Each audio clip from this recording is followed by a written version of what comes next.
what's Dylan's X factor? Not Nebraska's, but what's Dylan's? Is it consistency?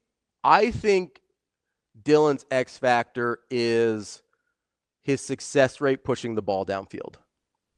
I think that would be the biggest gripe a lot of detractors had from his season last year. Or even general fans, I think, would say that is the one thing. If he completed 50% of his deep balls, Nebraska has a completely different season last year. And I mean, not just on the ones he throws, but on the ones he didn't throw last year that he probably should have. Right. So great point. Yes. That, I think, is going to be, for me, I think that opens everything else up. That's why things got pretty tight for Dylan in the middle of the season, is because they weren't really honoring the deep ball anymore, amongst other things, right? The run game wasn't going the way it needed to. Lots of things were happening, right?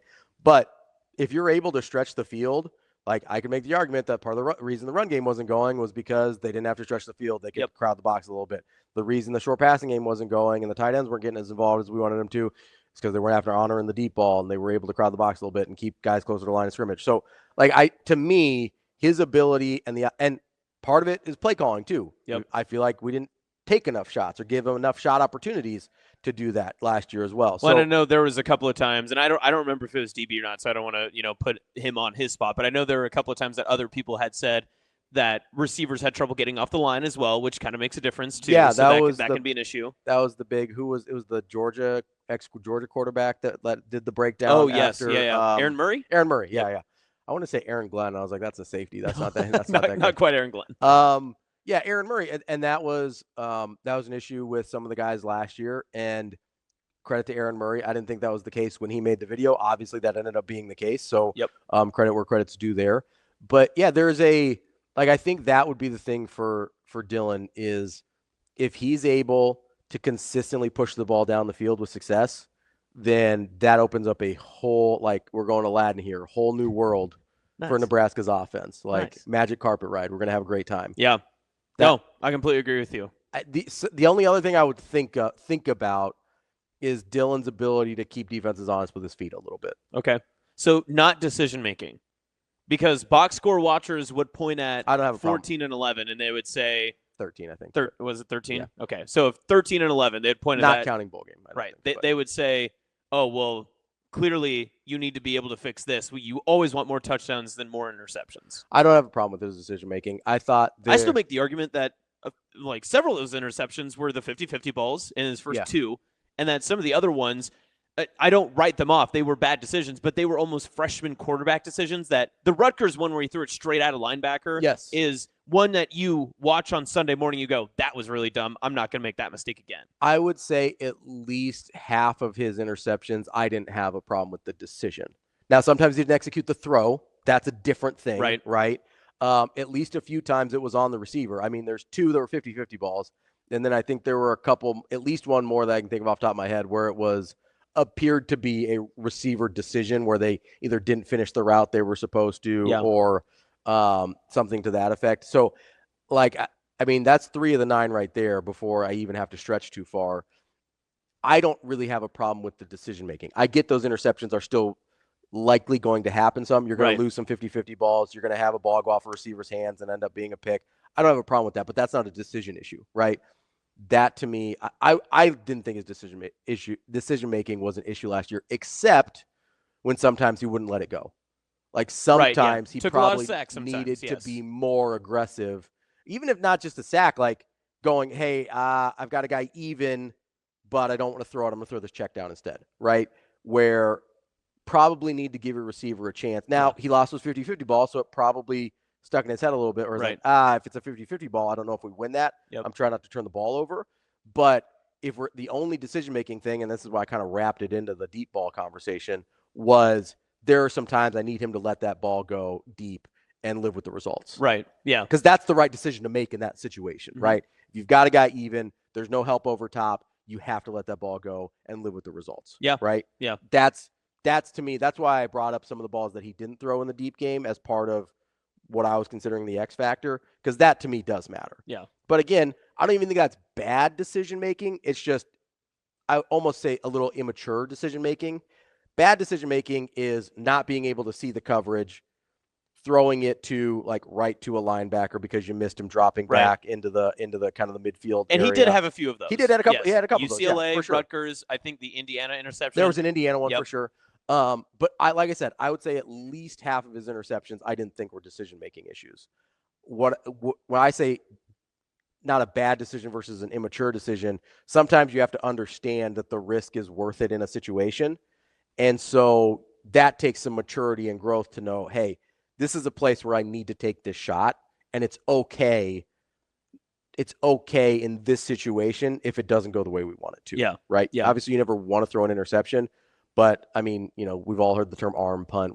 There's certain situations where it's not super detrimental. So it's not deep ball accuracy. It's more. I mean, the deep ball accuracy is part of that. Yeah. In-play decision making. Part of it. I think it's the whole deep ball part of the passing game. Okay. So the decision making, there were some he just missed. That's a real thing. Yeah. There were some that he didn't throw. And I think the play calling needs to be a little bit more aggressive with some of those as well to open some of those up. Yeah. So that's all facets of the deep ball passing game, in my opinion, not just Dylan's decision-making or Dylan executing the throw or the receivers winning 50-50 balls or the play calling. It's all of those things in the deep ball game. That's the X factor to me. If Nebraska has an effective deep passing game, then watch out, because the rest of it I think is there. And then that other layer of that onion, obviously, so that's Dylan's X factor. But if you talk about the deep ball passing, you talk about the deep ball game, the receivers in this year, and we're kind of repeating, we're rinsing and repeating what we had talked about last year, right? That Jamal Banks and Isaiah Neyor are coming in. Oh, they're going to be different receivers than what Heinrich Harburg had in the year prior. So what does this season look like for Dylan Raiola when he's pushing the ball downfield? Mm-hmm. Do you trust Dane Key and Isaiah Hunter to make those type of plays comparative to what you saw? Yeah. Yeah. I mean, yeah, I do.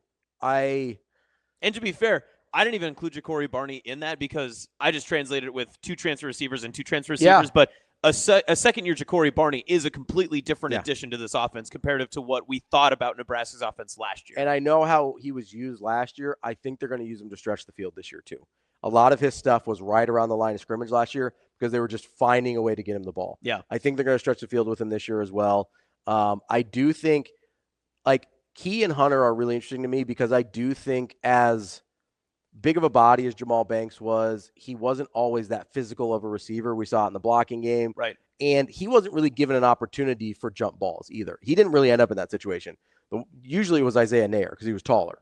I don't think Isaiah Neyor was his best skill set necessarily, was winning 50-50 balls. I do think it's a better skill set for Key. I do think it's a better skill set for Hunter. Hunter's a super physical receiver. Yeah. That dude is built and mentality-wise has what you need out of a physical receiver. I think you can put some balls, not in harm's way, but kind of in a 50-50 zone with Hunter, and you're going to end up on the right side of that more often than not. So that's a huge difference for the Hunter part of it. And Key, I think, is just I just think he's a better receiver than either of the guys they brought in last year. Yeah. That's and no hate to Neyor or Banks there, but I just think Key's better. I think both of these guys are better than the guys they brought in last year. And so I do like that. And listen, I think Barney's going to be really, really good. I've talked about it a little bit. And there's some other wide receivers that I think are going to be that we haven't really talked a ton about yet that we can talk about later that I think we're missing that are going to be factors this year. Little Dave in chat, we want more passes like in game one to Neyor, which is so interesting. And I think it's something we almost overlooked a little bit, but you can look back on how the season transpired. That first game against UTEP, granted it's UTEP, it's the first game. It's almost kind of the same thing you were saying about Arch in that Ohio State game. The energy and everything that came in, Dylan was as hyped up as he could be. The offense looked really good for most stretches of that contest. They were pushing the ball downfield. They took chances. They won a late 30-second drive to score a touchdown at the end of the first half. And then past then, you look at the next couple of games, Dylan has a pretty solid performance. I wouldn't say it was an overall great performance against Colorado, but they won the game by multiple scores. So you can't discredit that. He throws the interception. That's a 50-50 ball to Jalen Lloyd down the field against Northern Iowa, and then loses a 50-50 ball against Illinois in a Friday night game in which with Neyor. And then Nebraska ends up losing that game in overtime in which he gets kind of sacked all the way back down the field, right?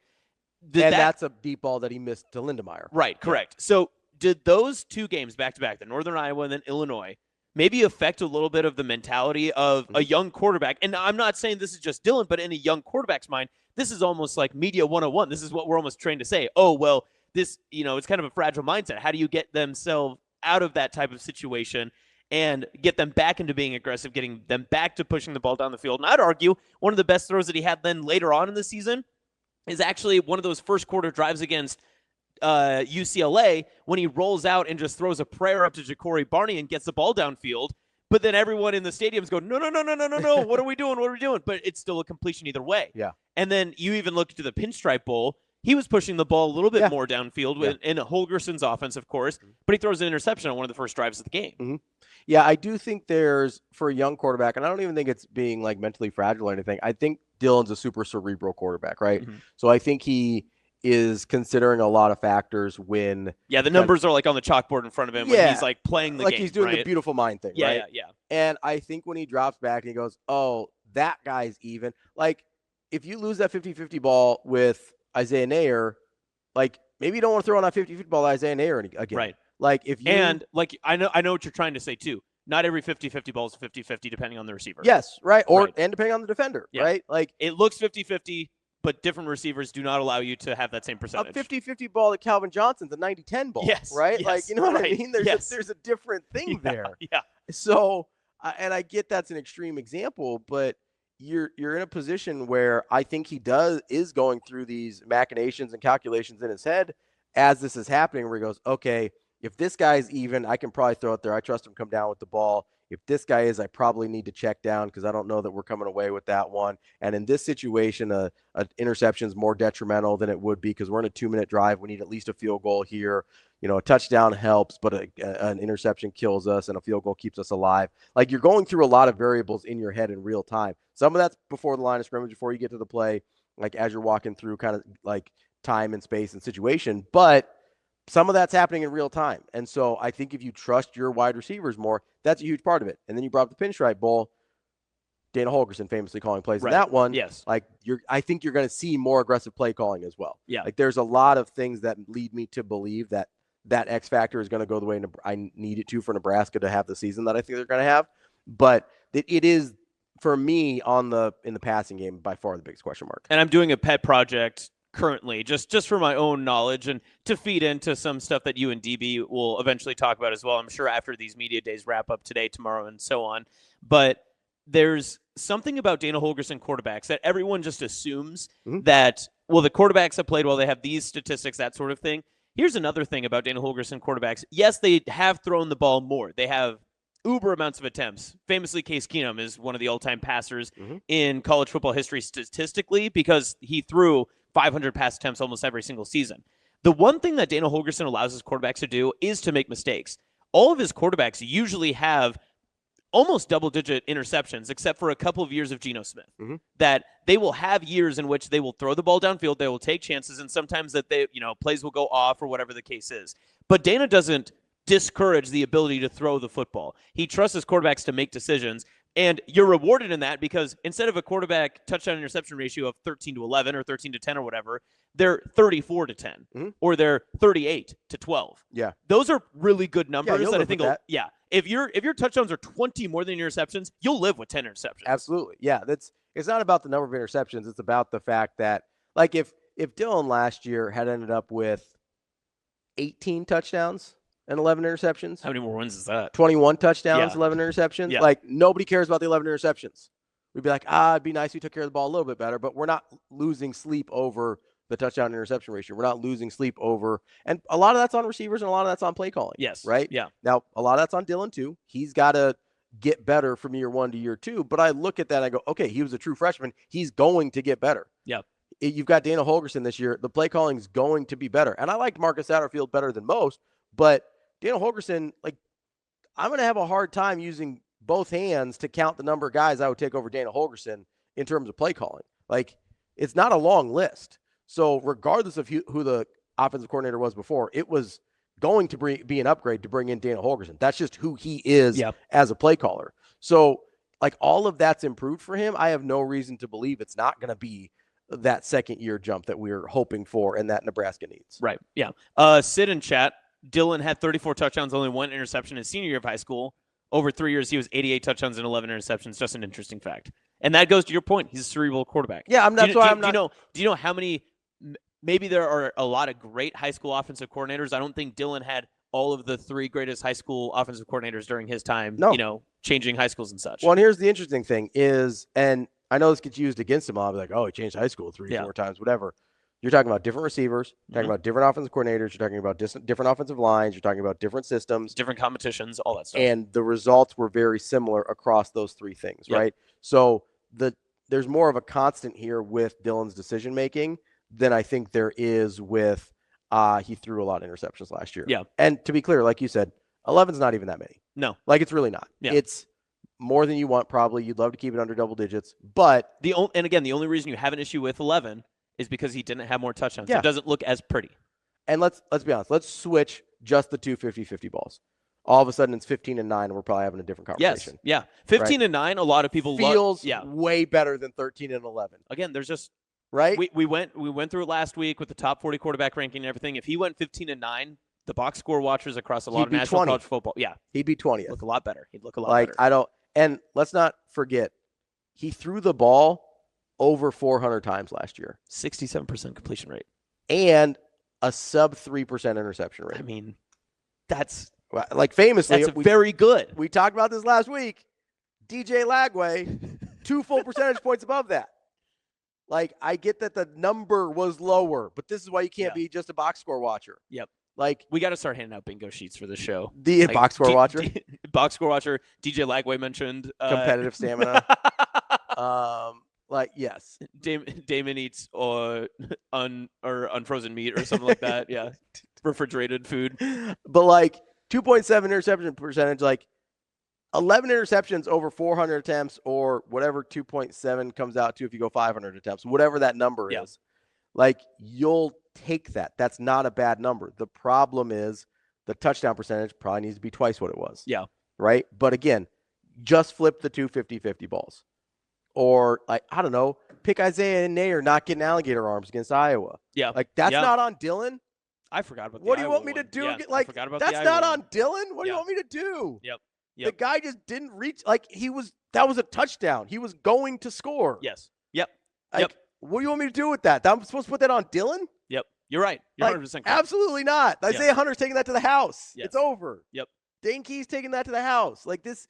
So I can't sit here and be concerned about the 13-11. I'm not concerned about the decision-making. I think he makes good decisions for the vast majority. Everybody occasionally makes a bad read and throws a pick. That's why you don't have 0 interceptions at any level of football. Yep. Like, it just doesn't happen. You'll make a bet, or pop off a receiver's hands and they'll have an interception or whatever. Like, he will make a handful of bad decisions. That's part of playing the game. I'm not concerned about his decision-making. Not all interceptions are created equal. 100%. I've been an advocate of a receiver interception stat for a very long time. It'd be hard to do because you need to know what route they were trying to run. But if you could get that information, I would be fascinated of how many balls go off receivers' hands, get intercepted. Do you know how differently we'd evaluate quarterbacks? Yes. If we had that?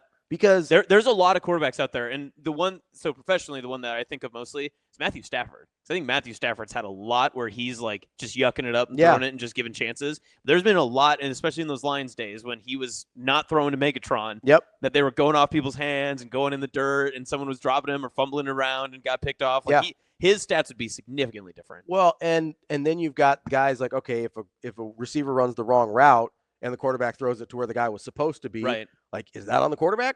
No. Now, that's hard to do because then you'd have to know what route they were supposed to run, like I was saying before. But Lane makes a good point, too. We've talked so much about the interceptions, but Raiola fumbled 7 times last year, only lost 2 of them. Fumble luck is just fumble luck, right? Like, sometimes you're just in the right place at the right time to pick them up, but it's the amount of fumbles that are concerning with the quarterback. But that also goes to kind of what you're saying about his, like, decision-making and the ability to get the ball out and not hold it for an extra second to wait for someone that's even and to anticipate a throw that goes down, or to make a decision, hey, I got to get this out here to go somewhere else, right? Yeah. There was, and notably, that same Iowa game with the Nair drop, and then you couple it with the last late sack and fumble that Raiola had that set up the Iowa game winner. Those are the type of moments that you can look at both sides and say, okay, this was good Dylan where something bad happened on the opposite end, and then this is also a moment where, oh no, pressure bear down. didn't see it in time, didn't check it, whatever the case was in that moment, and then couldn't hold on to the football in a critical moment when Iowa was able to jump on it. Those are things. This is my biggest part about it too. And I've been staunch on this with everything that's been happening really since the Pinstripe Bowl. I feel like all of Dylan Raiola's mistakes are correctable, and I think he knows it too. None of these are a talent issue. None of these are things that he can't not do, right? He can get better in all these phases, and the best way that he can get better is through a great offensive mind, and he's got that with Dana Holgorsen. Absolutely. And the last thing I'll say about this before we take a break is I actually think bad decision-making is sometimes not correctable. We see that all the time. That's why I'm confident in this, because I don't think that's an issue. Bad decision-making is why a lot of quarterbacks can't ever figure it out. That was the big concern about Josh Allen coming out. He's throwing a lot of picks, had a really low completion percentage. You go, is this guy going to be able to make decisions at an NFL level? And obviously he is, right? Obviously he figured that part of it out. Does cut his turnovers down even from the NFL, his early NFL days, dramatically. Like, he's figured out how to be a good decision maker. A lot of guys, if you're a bad decision maker, like Jameus Winston's not a good decision maker, he's never going to be a good decision maker. He is almost a 50-50 quarterback, touchdown interception. You're just, and you have to live with it. The one outlier season was his freshman year at Florida State when he went like 40-10, which was bonkers. But it's basically caught up with him the rest of his career. He's been who he is the rest of his career. He is a questionable decision maker at best, no matter how many opportunities he gets. And listen, I've talked to Kenny Bell about this. Jameis is a wizard on the whiteboard. Like, he's a great film, study, whiteboard, like all of the things you think about with a quarterback, about being smart within the game, Jameis is great at. Like, Kenny's told me about this because I'm fascinated by Jameis as somebody who likes Florida State, because that guy's a character. Right. Eating dubs. Yeah. Like, he's just, but they room together. Like, he knows Jameis really well. He was telling me about how good he is on the whiteboard. I remember at the Elite 11 camp when he was coming out of high school, he was really good on the whiteboard. He was really good at that part of the game. It's not even about that. Once he gets in the game, he makes bad decisions.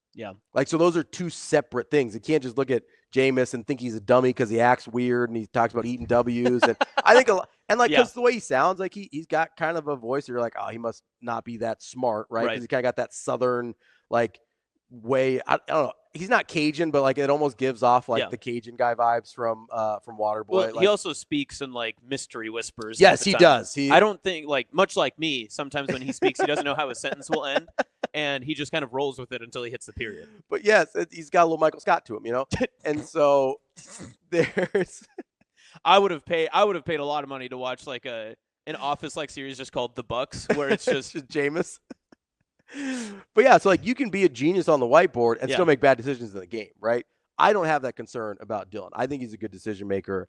I think he just has to get into better positions with his receivers and his play calling and all of that. And I think they are this year.